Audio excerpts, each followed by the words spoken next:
ini adalah menyangkut dua hal, itu sudut pandang yang berbeda. Bagaimana meningkatkan fasilitas kepada wisatawan yang datang. Dari sisi sudut pandang yang berbeda, bagaimana kita harus menjaga keasrian daripada Kelingking Beach itu sendiri.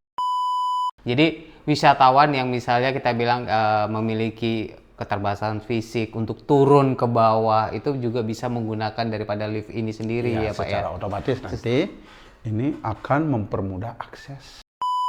Ada yang mengatakan bahwa itu adalah merusak lingkungan. Jadi yang sudah alami itu biarkan saja alami, karena sebagian orang juga beranggapan bahwa Kelingking Beach itu terkenal justru karena ekstrimnya dan susahnya akses ke sana itu.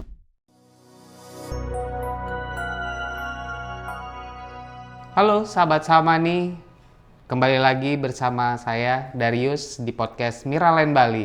Kali ini podcast Miraland Bali yang biasanya kita membahas mengenai investasi, kemudian lifestyle yang ada di Pulau Dewata ini. Nah, kali ini saya mengundang salah satu narasumber yang sangat-sangat ditunggu dan dinanti oleh para sahabat Sahamani, yaitu Bapak Wayan. Selamat datang Pak Wayan. Terima kasih. Nah, beliau adalah Board of Director dari Miraland Bali dan juga analis dari investasi yang ada di Bali. Kali ini Pak, pada program podcast Miraland Bali kali ini kita membahas mengenai yang lagi hangat di media sosial dan media massa mengenai pembangunan lift kaca di Kelingking Beach Nusa Penida ini Pak. Bagaimana menurut Bapak ini Pak? Ya, terima kasih atas waktunya Pak Darius. Senang sekali bisa kembali berada di acara podcast kali ini bersama sahabat Sahamani. Ya, betul sekali Pak. Ya, kalau menurut saya ya, pembangunan lift di Kelingking Beach Nusa Penida, Kabupaten Kelungkung itu sangat menarik untuk dibahas ya, karena ini adalah menyangkut dua hal atau dua sisi, itu sudut pandang yang berbeda. Yang pertama yaitu tentang bagaimana meningkatkan pelayanan fasilitas kepada wisatawan yang datang. Kemudian yang kedua, dari sisi sudut pandang yang berbeda, yaitu bagaimana kita harus menjaga keasrian daripada Kelingking Beach itu sendiri. Karena ini adalah dua sisi yang berbeda sekali Pak ya? Iya, betul sekali. Nah, untuk diketahui para sahabat Sahamani, kali ini kita membahas pembangunan apa sih? Yaitu pembangunan lift kaca yang berada di Kelingking Beach Bali, daerah Kelungkung, khususnya di daerah Nusa Penida. Pembangunan ini sudah dimulai, jadi proyek ini tingginya akan mencapai sekitar 182 meter, yang cukup tinggi ya Pak untuk lumayan, sangat tinggi. Dan hal ini juga membuat di sosial media ataupun di media massa menuai pro dan kontra terhadap pembangunan dari Kelingking Beach Bali ini, liftnya ini sendiri Pak. Nah, apa sih Pak yang menjadi polemik yang sangat disorot Pak di masyarakat mengenai pembangunan ini sendiri Pak? Saat ini yang sedang disoroti oleh masyarakat dunia online saat ini, khususnya di Bali, yaitu antara yang pro dan kontra itu. Nah, yang pro seperti saya katakan tadi itu tentang bagaimana komersialisasinya. Nah, dari sisi komersialisasinya ini, bagi yang pro ini perlu dibangun, sedangkan bagi yang kontra itu konservasi, yaitu bagaimana menjaga keasrian daripada lingkungan tersebut. Nah, lift yang tingginya 182 meter ini lumayan tinggi. Nah, kalau ini dibangun, ini dianggap akan menghalangi view, keindahan daripada Kelingking Beach itu sendiri. Nah, dengan biaya yang sangat luar biasa, yaitu sekitar 200 miliar loh. Ya, jadi ini pembangunan ini bukan pembangunan kecil, tetapi ini bisa dikatakan itu sudah pembangunan besar. Nah, jadi rencana daripada Pemdada untuk melibatkan pihak swasta untuk membangun lift kaca ini mungkin meniru gaya-gaya atau model-model negara Cina. Nah, di negara Cina saat ini bukan saat ini, sebelumnya sudah berhasil membangun lift-lift kaca di tempat-tempat yang ekstrim seperti tebing-tebing ya Pak Darius. Iya, betul sekali ya, Pak. pernah melihat itu mungkin ya. Nah, itu di tebing-tebing yang ekstrim itu membangun lift kaca atau jembatan kaca dan lain-lainnya sehingga memudahkan bagi wisatawan untuk menikmati keindahan daripada alam tersebut yang ekstrim tersebut, dan itu dianggap berhasil loh. Nah, konsep itulah yang sebenarnya ditiru oleh pengembang pariwisata di Bali ini. Nah, dengan membangun lift kaca juga di kawasan Kelingking Beach. Kelingking Beach ini dia Pak ya. Ya.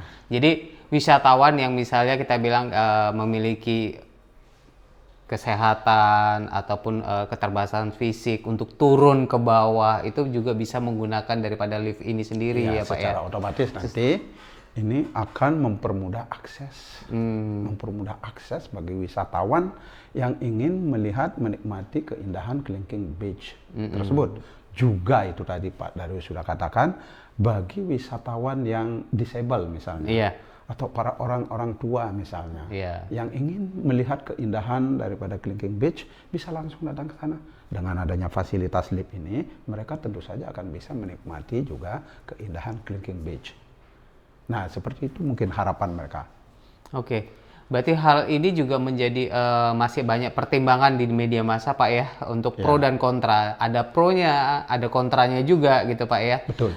Kalau sebenarnya menurut Pak Wayan sendiri untuk kontranya itu apa sih Pak yang sangat disoroti di masyarakat ini Pak? Begini, kalau sebagian masyarakat yang melihat ini dari sudut pandang yang berbeda, dari sisi kontra ya. Nah, kalau saya melihat masyarakat itu tidak ingin Kelingking Beach itu dibangun lift karena dianggap menghalangi keindahan view, keindahan alam daripada Kelingking Beach itu sendiri. Kemudian mungkin tanda kutip ya ada yang mengatakan bahwa itu adalah merusak lingkungan. Jadi yang sudah alami itu biarkan saja alami, karena sebagian orang juga beranggapan bahwa Kelingking Beach itu terkenal justru karena ekstrimnya dan susahnya akses ke sana itu. Oh gitu Pak ya, berarti jadi ada tantangan tersendiri sebenarnya. Tapi kan ini kan buat mereka yang memiliki tubuh atau fisik yang baik, yang sehat, mungkin mereka bisa menikmati gitu kan. Tapi dalam hal ini kan juga banyak juga wisatawan yang sudah lansia atau yang seperti Bapak sampaikan tadi yang mempunyai keterbatasan fisik ya. Juga mereka juga ingin menikmati daripada keindahan dari Kelingking Beach ini ya Pak ya. Jadi bisa menggunakan daripada lift ini nantinya gitu Pak. Iya, betul. Jadi kembali saya sampaikan kalau menurut sudut pandang saya ya dari yang sektor pengembangan pariwisata di Bali ya. Bahwa kita selama ini di Bali kan mempunyai kewajiban juga bagaimana kita bisa meningkatkan wisatawan agar datang ke Bali lebih banyak kan. Nah, maka daripada itu, sejalan dengan itu, bagaimana kita bisa membangun fasilitas-fasilitas yang lebih baik ya Pak ya, lebih baik di sekitarnya. Sehingga nanti ke depan wisatawan yang datang ke Bali itu lebih banyak dengan adanya fasilitas infrastruktur yang kita buat. Dalam tanda petik tetap kita harus menjaga kelestarian alam ini sendiri Pak ya. Harus menjaga tetap tidak istilahnya dalam tanda petik tidak membabi buta nih Pak pembangunannya berarti Pak ya. Selama itu kita mentaati aturan yang ada. Seperti perizinan. Kemudian ada yang badan konservatifnya itu kita libatkan bagaimana kontur, walaupun kita membangun di tebing, tetapi kalau misalnya sudah dicek oleh tim analisis itu bisa ya nggak apa-apa. Jadi ya poinnya itu sesuai dengan aturan. Pak Wayan, tadi sedikit banyak kita sudah membahas mengenai pro dan kontra secara di media massa atau di sosial media ini Pak, gitu kan. Nah, ada juga ini Pak, kita membaca, melihat informasi yang ada di sosial media ini mengenai isu tentang perizinan ataupun tata kota yang sedang digalakkan oleh pemerintah Bali untuk saat ini yang sangat memperketat nih Pak. Dalam hal ini mengenai kontroversi sebenarnya apa sih Pak? Untuk pembangunan daripada lift kaca di Kelingking Beach Bali ini bagaimana Pak menurut Bapak ini? Ya, saya melihat bahwa pansus perizinan, tata ruang dan perizinan atau TRAP DPR, ya, DPRD Bali itu saat ini sedang gencarnya menindak bangunan-bangunan yang khususnya berada di daerah tebing yang melanggar akan sempadan sungai ya. Sungai ataupun Ya. laut ya Pak ya. Iya, itu sedang gencarnya dilakukan. Nah, itu sesuatu hal yang positif ya bagi saya ya. Nah, tetapi khusus di Kelingking Beach ini, saya harap dari pihak mereka lebih dalam mempelajari tata ruang di daerah Kelungkung itu, karena proses perizinannya bagaimana, kemudian apakah sudah sesuai. Saya rasa walaupun ini adalah proyek swasta ya saat ini, tetapi kalau memang semua perizinan yang ada itu sudah ditaati, saya rasa itu tidak ada masalah. Oh seperti itu Pak ya. Ya. Tapi kenapa sih sebenarnya yang menjadi konteks itu yang ada saat ini Pak di sosial media dan sangat gencar juga untuk saat ini di tahun 2025 ini bahwa DPRD ataupun pemerintahan Bali menggali dan mengecek kembali mengenai perizinan-perizinan terhadap semua pembangunan yang ada di Bali ini sendiri. Menurut Bapak ini apa sebenarnya titik permasalahan dari perizinan ini sendiri Pak? Ya kalau kita di Bali itu kan ada yang mengenal namanya Trihitakarana ya. Ya. Nah Trihitakarana itu adalah konsep budaya Bali dalam pembangunan, di mana ada 3 unsur yang harus diperhatikan. Yang pertama adalah hubungan antara manusia dengan Tuhan, iya. manusia dengan manusia dengan alam.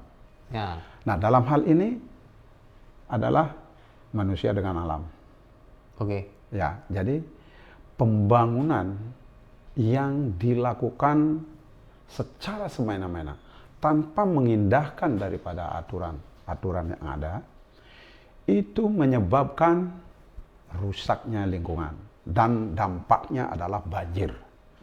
Kemarin kita sudah mengalami banjir yang sangat luar biasa. Dan memakan korban juga ya Pak ya? Makan korban. Nah, hal inilah yang menjadi pelajaran bagi kita semua di Bali. Maka daripada itu, dari Pemda Bali saat ini sangat agresif untuk menata kembali. Nah, itu adalah salah satu faktor yang terlupakan. Makanya, itu tadi dari Pemda sekarang sangat agresif sekali di dalam mengawasi atau menata kembali untuk semua perizinan Pak ya. Betul, baik ya. itu pembangunan properti, pokoknya pembangunan properti yang ada di Bali ini Pak ya. Betul. Walaupun sudah berdiri ataupun belum, itu tetap aja akan diawasi, ditindak kembali Pak ya, dicek kembali Pak ya. Ya, itu adalah berita bagus bagi kita di Bali ya, karena artinya Bali itu akan diperbaiki. Nah, mulai dari regulasi dan lain sebagainya. Tetapi perlu kita ingat, tidak semua bangunan di atas tebing itu mengakibatkan rusaknya lingkungan. Nah, tapi kadang-kadang walaupun bangunannya di atas tebing, tetapi selama aturan yang ada itu sudah dilakukan, saya rasa itu tidak bermasalah. Ya, contohnya seperti tadi, kita kalau melihat China ya, di mana justru mereka tebingnya kalau ini kan 182 meter. Kalau Iya. di Cina mungkin 500 ke atas. Betul sekali, Ya, Pak. kalau kita lihat itu bisa mengganggu, apakah itu dianggap mengganggu pemandangan atau justru memperindah pemandangan. Karena kalau kita membuat satu bangunan di alam terbuka misalnya, ada orang yang menganggap wah alamnya jadi rusak. Tetapi di sisi lain ada juga orang yang menganggap alamnya semakin indah karena bangunan yang dibangun di sana itu menyesuaikan Menyesuaikan dengan keindahan keindahan alamnya, alam. ya. Sehingga antara bangunan dan alam itu menjadi satu kesatuan ikonik yang justru menambah keindahan itu, Pak Darius. Oke, berarti kurang lebih seperti kalau saya melihat ini Pak, dari yang beredar di sosial media, rencana pembangunan lift kaca di Kelingking Beach Bali ini kan konsepnya itu adalah lift yang berada di pinggiran tebing yang tujuannya untuk naik turun wisatawan itu kan dibangun dengan kaca di sampingnya Pak ya. Betul. Secara otomatis kan kalau misalnya Pak yang orang naik di liftnya itu sendiri juga bisa melihat pemandangan dengan bebas keluar pas dia turun ke bawah, ataupun yang sedang ngantri lah ya Pak ya untuk turun ke bawah menggunakan lift itu juga, bahwa memang sedikit memang agak kalau dari jauh mungkin tidak plong lah kalau kita melihat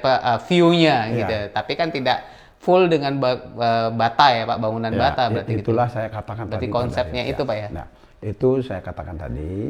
Makanya orang yang jadi Pemda memutuskan untuk membangun lift ini, saya rasa sudah melalui pertimbangan yang matang. Pertimbangan yang baik ya. Baik itu sisi negatif, positif, itu saya rasa semua sudah dikaji. Makanya mereka berani menggelontorkan dana 200 miliar. Iya, iya, iya. Untuk dampak jangka panjangnya bagaimana sih Pak terhadap pembangunan ini sendiri Pak? Menurut Pak Wayan? Kalau menurut saya ya, kalau saya melihat jika lift kaca di Kelingking Beach ini dibangun, saya melihat akan lebih banyak lagi wisatawan yang akan datang. Karena seperti kita katakan tadi, jadi selama ini yang menikmati keindahan Kelingking Beach hanya orang-orang sehat ya. Orang-orang yang tubuhnya sehat. Nah, tapi dengan adanya lift kaca ini, akan Kelingking Beach itu akan dinikmati oleh baik orang-orang yang lanjut wisatawan yang lanjut usia bisa menikmati. Wisatawan yang disable juga bisa menikmati. Dengan adanya fasilitas lift ini, jadi wisatawan yang akan datang ke Kelingking Beach menikmati keindahan Kelingking Beach itu akan lebih banyak. Hal ini tentu juga akan berdampak positif bagi penghasilan daerah. Ya. Jadi pendapatan dari Bali itu sendiri Pak ya? Iya betul ya, khususnya dari daerah Kelungkung ya, Ya. Kabupaten Kelungkung, karena Kelingking Beach ini kan di Kabupaten Kelungkung. Kabupaten Kelungkung. Tapi tidak melepas kemungkinan ya kayak sepertinya untuk daerah-daerah di sekitarannya juga akan berdampak Pak ya? Ikut berkembang juga. Iya Nah kan? itu kan sesuatu hal yang positif bagi masyarakat di sana juga. Iya. Dengan adanya perkembangan sektor pariwisata di daerah Nusa Penida, itu akan menuntut akomodasi yang lebih, Iya, betul sekali Pak. restoran yang lebih, Iya. kemudian pelayanan-pelayanan atau fasilitas-fasilitas lain yang dibutuhkan oleh wisatawan akan diperlukan lebih banyak. Ini juga memerlukan kesiapan daripada warga masyarakat lokal di sana untuk bersiap menghadapi kemajuan itu supaya tidak menjadi penonton di daerah sendiri. Maka daripada itu harus mempersiapkan yang namanya keterampilan, yang bisa diving, yang bisa snorkeling, yang bisa guiding, itu semua akan berkembang di sana. Efek daripada jangka panjang daripada lift kaca yang akan dibangun di Nusa Penida, di Kelingking Beach khususnya. Betul sekali sih Pak, kalau kita lihat dari segi aspek dari pariwisata dan kenaikan daripada pendapatan daerah itu sendiri itu untuk kedepannya pasti akan lebih baik ya Pak ya.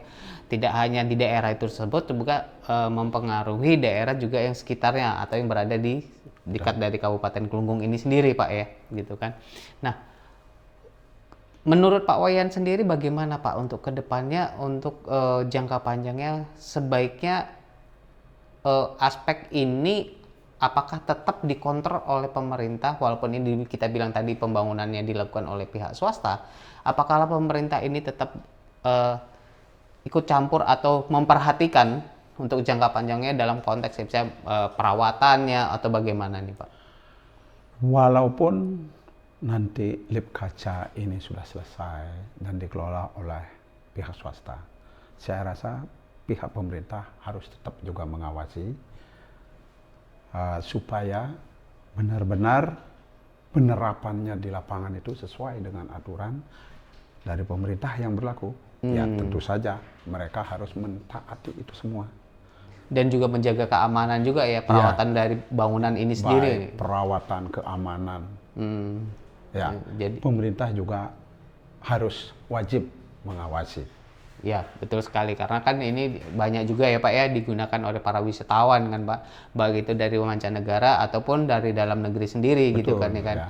Kalau dari mancanegara sebaiknya kan kita menjaga nama baik daripada Bali ini sendiri, khusus pada umumnya untuk Indonesia gitu kan Pak. Kalau misalnya fasilitas ini tidak terawat dan tidak terjaga dengan baik, secara automatically akan mencerminkan bahwa fasilitas ini kurang memadai. Betul. Dan cukup perlu perhatian yang lebih dari pemerintah dan swasta dari sebagai pengelolanya ini sendiri. Iya, betul.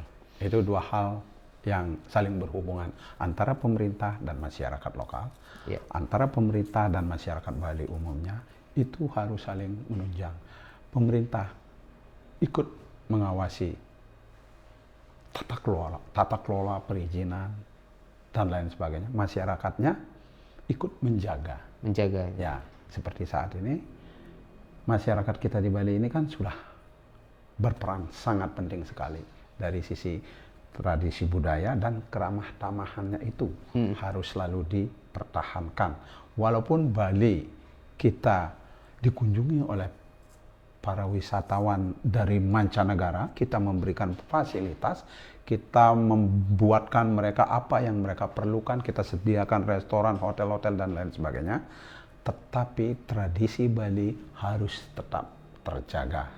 Pak Wayan, kira-kira bisakah diberikan sebuah statement terakhir bagi sahabat Samani yang agar sahabat Samani juga baik ini dari sebagai investor ataupun nantinya untuk ke depan wisata ke Bali ini Pak? Ya, baik ya. Kalau Anda ingin berinvestasi ya, kalau sahabat Samani ingin berinvestasi di Bali ya, Pak. Saya memberikan tips yang pertama yaitu bagaimana kita berinvestasi yang beretika di Bali.